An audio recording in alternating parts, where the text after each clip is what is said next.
Another view from the van with Paul from Magpie 24/7. Driving strong opinions on everything Newcastle United. Magpie 24/7. By fans, for fans.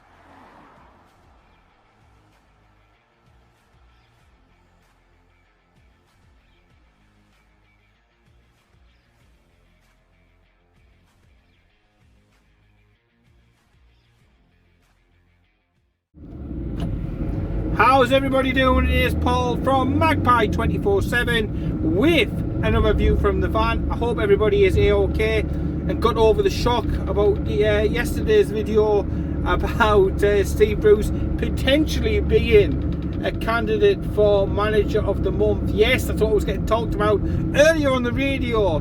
Couldn't quite believe it. Doesn't deserve it. Newcastle season has been shite, and you cannot dress it up and tie a ribbon around it because a couple of decent results, basically on the back of Callum Wilson and more importantly even Alan St Maximin being back fit. You cannot pretend that he's Manager of the Month calibre if that's his only trick up his sleeve. That you need your top player or two back. That's it. No management, no coaching, no change of system when we were screaming out for it. No motivation from the sides, no inspiration, no Newcastle finishing high at the table and having a good season. No, none of that. Newcastle having an absolutely shite season. We're going to finish 4th and 5th bottom. So no, thank you for me. No way in hell should he be even nominated for Manager of the Month. It will be a crime against common bloody sense, for chuff's sake. But yeah, hope you are all A-OK and fitting well. Like I say, at the moment, out and about, I've gone through all sorts. I've gone through sunshine, I've gone through rain, I've gone through all sorts of different things, and yeah, winding around the streets of Wakefield currently. So I'm recording this one. Yes, I get about a fair bit. Yeah, but more than happy this week to see the news. The first ever inductee into the Premier League Hall of Fame is the one, the only Alan Shearer, and yeah, no surprise for me. Yeah, if it had been anybody else but Alan Shearer, I'd have been calling Dick Master in charge of the Premier League a bigger cunt than what he already actually is, and he's a massive utter twat. So yeah, Shearer first pick, Thierry Henry second pick. Can't really argue with any of them. There's been some fantastic players, and it's caused lots of debate this week. People complaining that your Cantonas of this world aren't in, your Vieiras, your Keanes, etc, etc. Some people having the audacity to say it should be a Manchester United player. No, just a little bit better than you.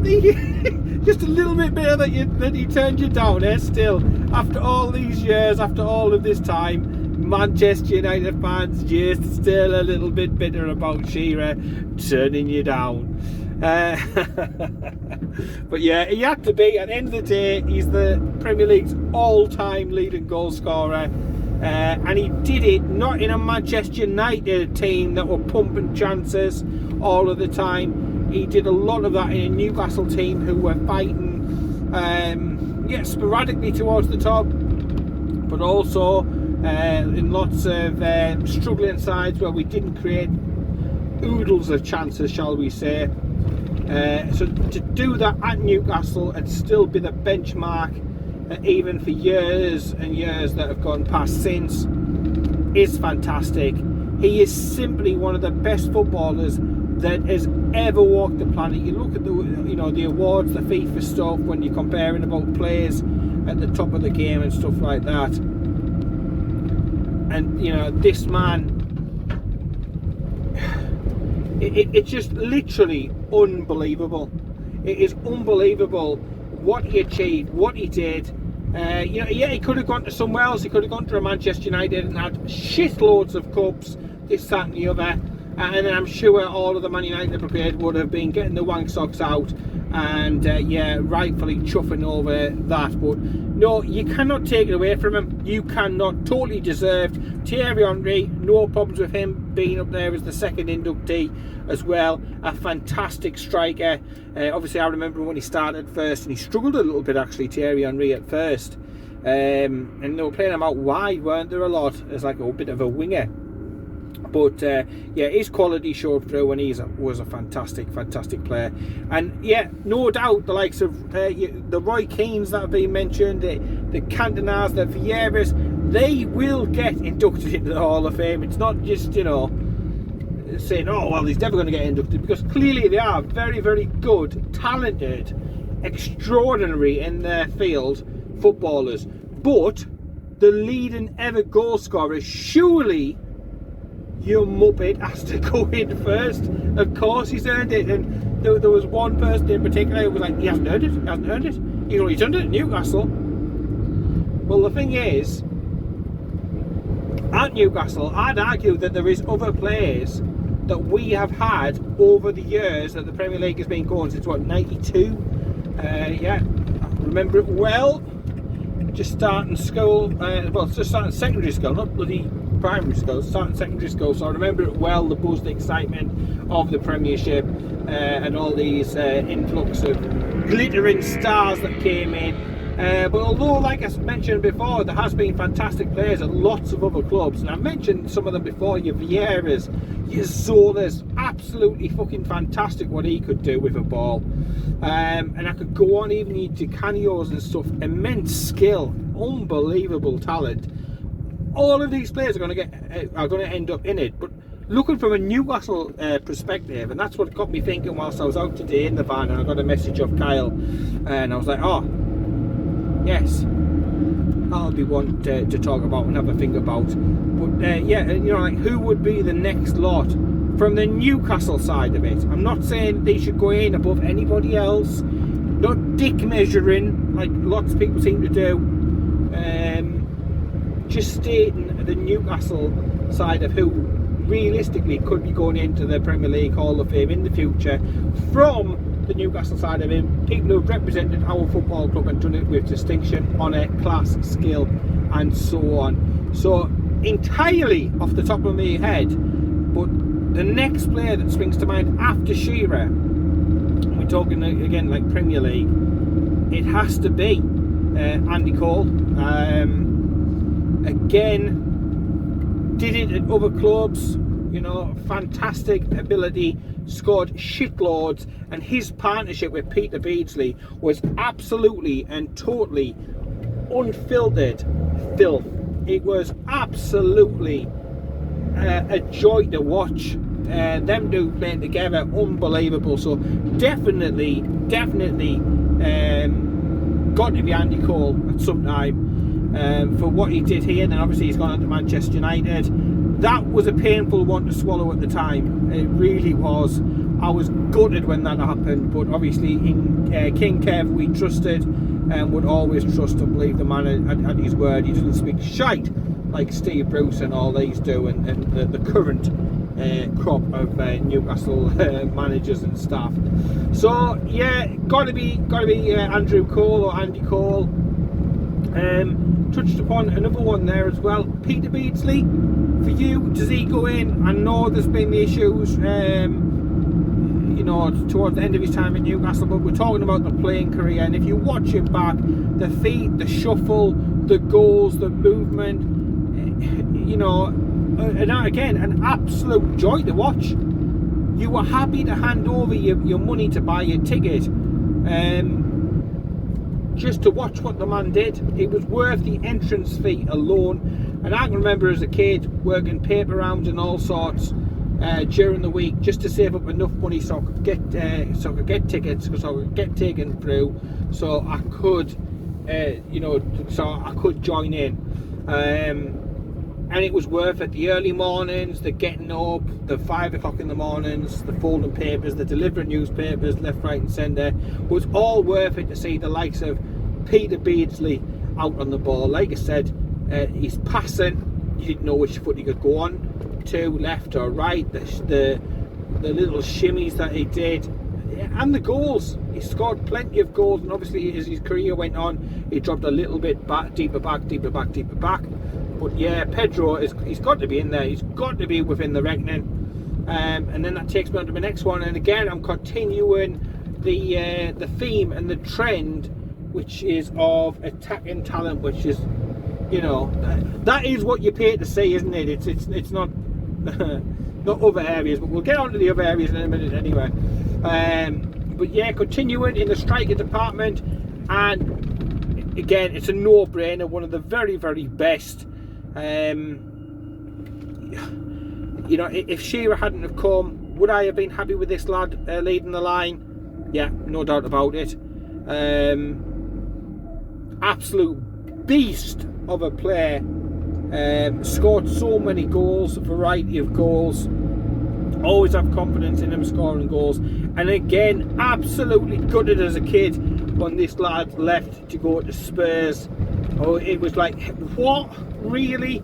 And obviously it coincided with the time that Shearer got injured and stuff like that, but so on and so forth. But it has to be Les Ferdinand. There's your next one. For me, Les Ferdinand has to be in the Hall of Fame at some time or the other for what he did, how he played, how he carried himself.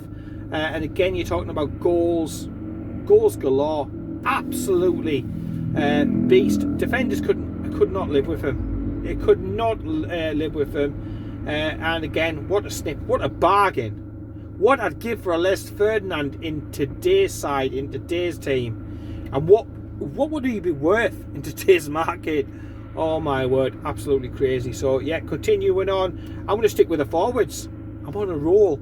And how about, and this one, I don't know, it may split a few people. I know he had fantastic nights European wise, but again, a fantastic player, and he was one of them players that when he was brought into the Premier League, and you've got to remember when the foreign players first started to come into the game, it was very, very unusual. So when you had your Asprias come in, or your Ravanellis down the road, or your Juninho's down the road, there was a lot of intrigue and excitement. I remember even like a Zola signing for Chelsea, and it was something different, it was something new, and you weren't used to it as much. Nowadays, signings come from all over the world, and you absolutely, yeah, it's just normal. But back then, it wasn't so usual. And this flamboyant man arrives in this fur coat, and it's absolutely chucking it down with snow and stuff. And he's larger than life. He's a character. He makes his debut. He's all over the place. His own legs didn't know what they were doing. He had no idea what he was doing. And his skill and his unpredictability. I love that in a footballer, that, you know, you just don't know what you're going to get. And that's why I've always had a soft spot for these type of players. Your Asprias of the world, your Ketspires of the world, because you just don't know at any one moment, because he doesn't know what's going to happen. So another one for me, surefire pick from Newcastle to go into the Hall of Fame. One Faustino Aspria, and that fur coat. What an absolute bloody legend. And obviously still really passionate and connected to the clubs and the Geordies to this day going forward. But yeah, the goals, the swagger, the cockiness, the attitude, the flair, the feel of it all, fantastic, absolutely fantastic. So Tino Aspria for me has to go in there. Looking at elsewhere in amongst the park, I'm going to drop all the way back. I'm going to go from one extreme to the next. I've gone through a few strikers there, and let me know if you feel I've missed anybody else out. But how about at the back, and in between the six, it has to be Shea Given. Literally a player. Again, I was gutted when he went, and I think that's a sign of one of them players that, you know, if you are truly gutted when they go, it's a good sign. When he came in, I was a bit like, what? Sunderland, obviously, looking at his build, he was short for a goalkeeper, he was relatively unknown, but he came in and his shot stopping was absolutely fantastic. It was a joy to behold, and you just grew to love him. He was he is the best goalkeeper that Newcastle have ever had. I know Dubravka's up there with a lot of people. A lot of people have got a soft spot for Shaq Aislop, for Pav, for Timmy Krul, and they are all fantastic keepers. Do not get me wrong, they are fantastic keepers. But in Shea Given, we had an elite, top-level goalkeeper who kept you in games. There'd be shots, and I know, you know, every keeper has his moment, and Shea Givens was the game against Coventry, I think it was, where he threw the ball out and out from came behind and then took it into the net, blah blah blah. But Shea Given, just like Dubravka does now, I suppose, kept keeping us in games time and time again. He was loyal. He got the Newcastle area, he got the ethos, he got the culture, but top and bottom of it is he was a fantastic shot stopper, and just when you thought it was a certain goal and it got by him, bam, he'd just keep it out. He had that uncanny knack, and for his size and stature, goodness me. And I know the Premier League's been blessed with some fantastic keepers like Cech from Chelsea, David Seaman, but Shea Given for me has to be up there. Peter Schmeichel, obviously another one as well, legendary goalkeeper for Manchester United amongst others. But from a Newcastle perspective, Shea Given has to be in the thinking at some point very, very soon to be in that Hall of Fame. So moving on and ever upwards, we'll go and in fact, typical of me, I'm going to jump again. I'm going to go to midfield. We've had the entire selection. We've had some horse shit. We have had some horse shit fucking midfielders over the years. I've watched some crap play at Newcastle, from your Gabby Obertans, oh god, from your Des Hamiltons, from your Clarence Acunas. You know, we have had an absolute boatload of shit. I could just go on and on and on. But back to the quality, and I think again, if you think in midfield, there's a number. So just trying to pick the top maybe couple that I think definitely have to be included. And I would, straight away, Rob Lee. Again, a player a bit like Pedro, who started his career a little bit further up. He was an attacking midfielder. Again, scored a shitloads of goals. Then as his career went on and he lost a yard of pace, he didn't lose the football intelligence, he didn't lose the passing ability.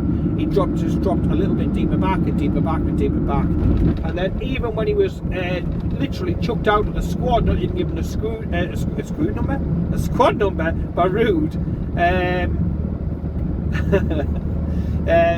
Even when he wasn't even given a squad number, he came back again and was producing some fantastic stuff. Great crosser of a ball, great at shooting, a real top quality professional. The goals from midfield is something that I'd scream for a Rob Lee in today's game for Newcastle. A player I hold of the highest regard and esteem. And beside him, his old buddy, his old tag team partner from back in the day, David Batty. A recluse now, you don't really hear much of him, which is such a shame, because again, one of my personal all-time favourite Newcastle United players ever. Loved to tackle, tough as they come, hard as they come. Like a real family man. I know I saw him up Durham a few times when Newcastle used to train up there, and literally as soon as training was done, in the car back to the family, playing with his kids and stuff like that. Total family man, and stuck to his word. Once football was over and that was it, that would be all you would see of him. He wouldn't stay around really in the game. But again, you're talking about tenacious, tough tackling, body on the line, would give you his all. Again, not known for goals and this, that and the other, but a very, very, very important cog in the Newcastle machine at the time, and that surely would have to be recognised in the Premier League Hall of Fame. Has to be. Let me know what you think about David Batty down below. I think also, whilst we're talking about midfielders, again, like I said, Newcastle were blessed, but you've got to be thinking about Gary's speed. His headers was something else from corners, a constant danger. His passing was fantastic. Again, could get stuck in, put a challenge in, was committed, was passionate. A brilliant midfielder, and another player totally good at when we'd lost. Made of the right cut of the cloth, and completely a man's man. And his goals. I mean, I remember one in particular against PSV in Europe, and just the run. It just how does he get up there and so much higher than everybody else? The skill to do it, unbelievable. Sticking in midfield still, because again, we probably haven't had too many great defenders over the years, but in midfield, I think, he's worth it. You might have thought I'd forgotten about him, but I would never ever forget about David Ginola. Again, broke the mould in many, many ways, set the way, the first of a few. We've had a decent connection with left-sided attacking midfielders or wingers, whatever you want to call them, over the years, but I think one of the very, very best. David Ginola, let me know what you think about him. Is he Hall of Fame worthy for Newcastle? Also got to be in the conversation. Again, probably not as sexy of a name, but again, for those that have seen him and gone through that, Laurent Robert, set pieces. He was absolutely fantastic at set pieces. Could hit a ball, and if he got on running and he got up ahead of steam, he could literally smash him in from anywhere with just the most total of ease. Nothing was too much effort, but he was just an absolutely fantastic, skillful player, and definitely has to be somebody you've got to think about with regards to the Hall of Fame. So we're not doing bad, are we? For a club that's often frowned upon and ridiculed and this, that and the other, I think we've got some really, really good names there. On the other side of midfield, you mustn't forget Nobby, because for me, if you're talking about David Beckham and he's being talked about as he will be going into the Hall of Fame, you could argue that Nobby Solano's passing and his crossing and his set pieces, for that matter, were every bit as good as Beckham without a PR and the Spice Girl and all of the shite that come along with it. The only thing he did have, Nobby's trumpet. Yes, Nobby's trumpet, that brings back some memories, it does. But over 2 spells at the club, and we should never have got rid of him in the first place. Again, fantastic. You say David Beckham, I'll say Nobby Solano, because for all day long, if I was picking a dream team 11, and those were the 2 picks for the right wing position, I'd probably go for Nobby Solano.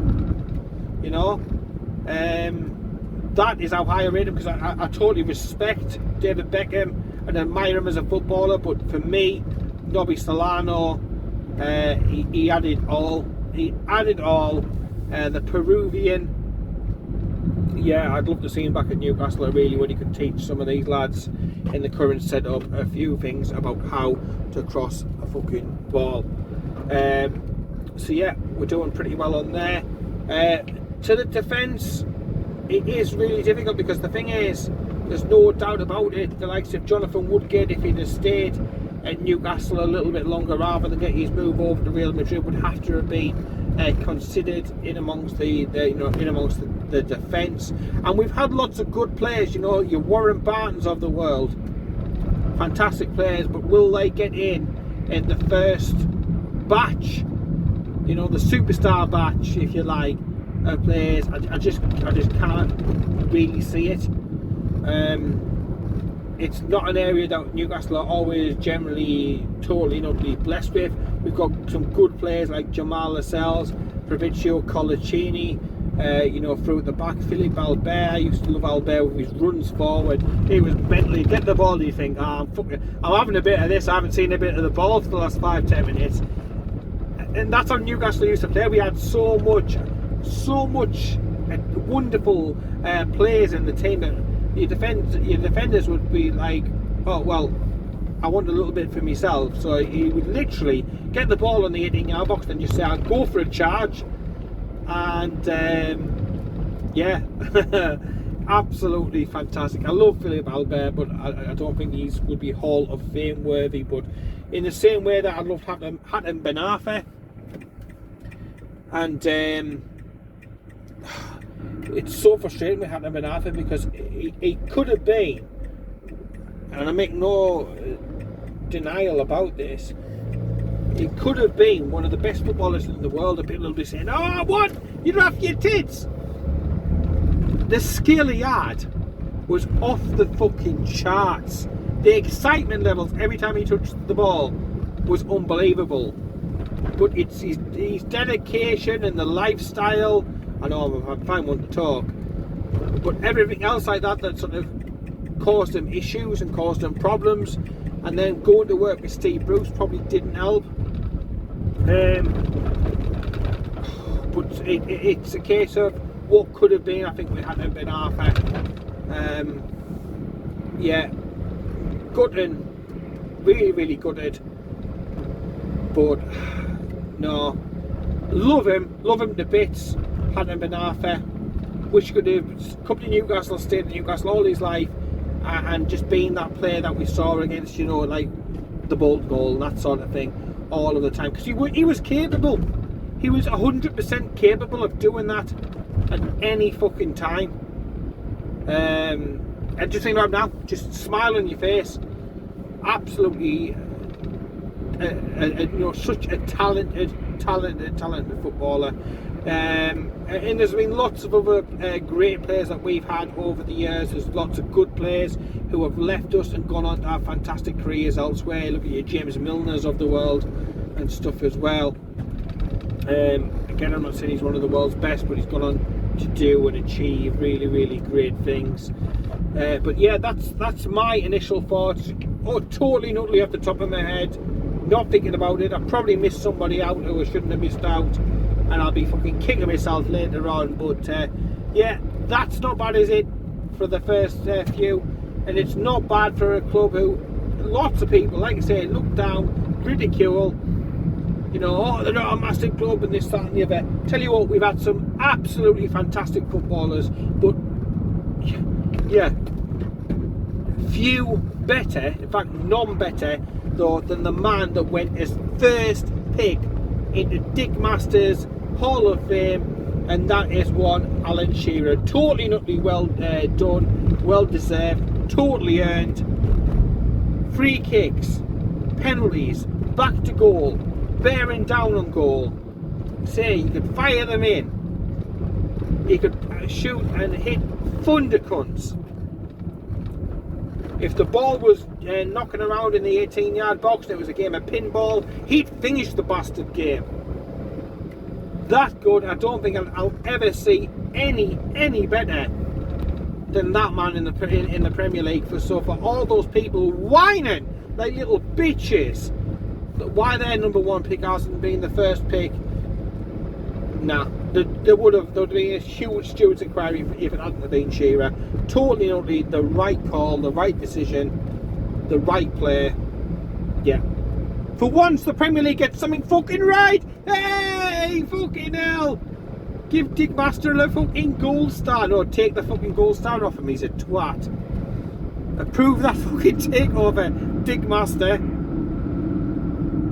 Goodness me. Anyway, I'll be coming back with a preview for the Arsenal game at the weekend, where Newcastle, as long as results go their way, hopefully could sew up the old matter of safety and Premier League survival for another season. Yeah, I'm like a coil spring. Yeah, love a bit of survival. Oh goodness me, I hope we do better next bloody season. Come on, Newcastle, man. Anyway, in the meantime, let me know what you think about some of my picks. Do you agree? Pedro, Andy Cole, Les Ferdinand, Asprilla, Speed. You've got Batty, you've got Lee, you've got Robert, you've got Solano, and you've got Shea Given as well. Not a bad team is that, even if I have to say so myself. Let me know who I've missed out, who you would have put in. Do you disagree with any that I picked? Would you have put them all in? Let me know down below. Take care, keep it tuned, and I'll speak to you later.